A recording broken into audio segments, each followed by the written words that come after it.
यिर्मयाह उसके 29 उसके 11 पद में परमेश्वर का वचन कहता है कि जो कल्पनाएं मैं तुम्हारे विषय में करता हूँ वो हानि की नहीं वरन कुशल की है। अंत में तुम्हारी आशा को मैं पूरी करूंगा।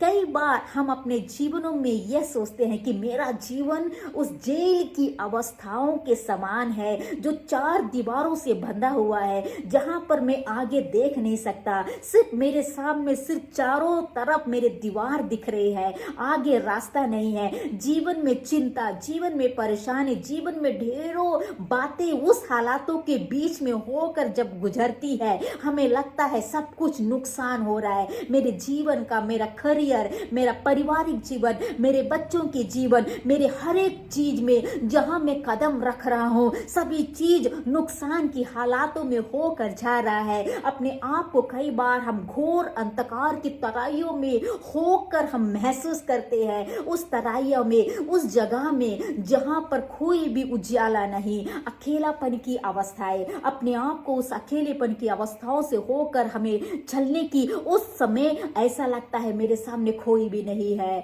उस अंधकार, उस घोर भरी अंधकार को जब जीवन में महसूस करते हैं, आगे उजाला नहीं, आगे हमें रास्ता दिखता नहीं, आगे हमारा फ्यूचर हमें दिख रहा नहीं है, हमें एक डर अंदर है, हमारे अंदर में एक डर आ गया है, मेरा कल क्या होगा। कई बातें हमारे जीवन को तोड़कर टूटेपन की हालातों में लेकर जब जाती है, हमारे जीवन में बहुत सारी हानियों की अवस्थाओं में, नुकसान की अवस्थाओं में, दर्द की अवस्थाओं में, हमारे अपने हमसे गुजर जाने की अवस्थाओं में, बीमारीपन की अवस्थाओं में, क्लेश की अवस्थाओं में, अलग अलग परेशानियों से होकर जब हम चलते हैं मेरे प्रियो, उन हालातों के बीच में परमेश्वर का वचन कहता है कि जब तुम मुझे पुकारोगे, तुम मुझसे प्रार्थना करोगे, मैं तुम्हारी प्रार्थना को सुनूंगा, तुम मुझे ढूंढोगे और पाओगे। हमारा परमेश्वर जिन हालातों के बीच में मैं और आप, अगर कोई भी हालातों के बीच में भी क्यों ना हो, उन हालातों के बीच में जब हम उसे सच्चे दिल से पुकारते हैं,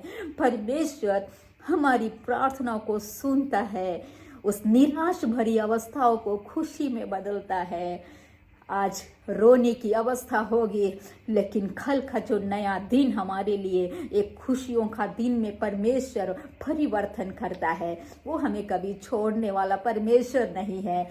आज यदि आप इन हालातों के बीच में गुजर रहे होंगे, रोने की अवस्थाएं होंगे, चिंता की अवस्थाएं होंगे, बोझ की अवस्थाएं होंगे, कोई भी हालात क्यों ना हो, आपसे कहना चाहती हूँ उन हालातों के बीच में परमेश्वर के सामने आकर रोइएगा, उसे पुकारिएगा। वो आपकी दुआ को सुनकर एक नया परिवर्तन, एक नया मिरेकल आपके जीवन में करेगा। रास्ते खुले नजर आएंगे, वो जेल की अवस्थाएं दूर हो जाएगी, घोर अंधकार की तराइयां एक नए जीवन में परिवर्तित होकर एक नया रास्ता आपके सामने दिखेगा। Hallelujah, praise the Lord, hallelujah.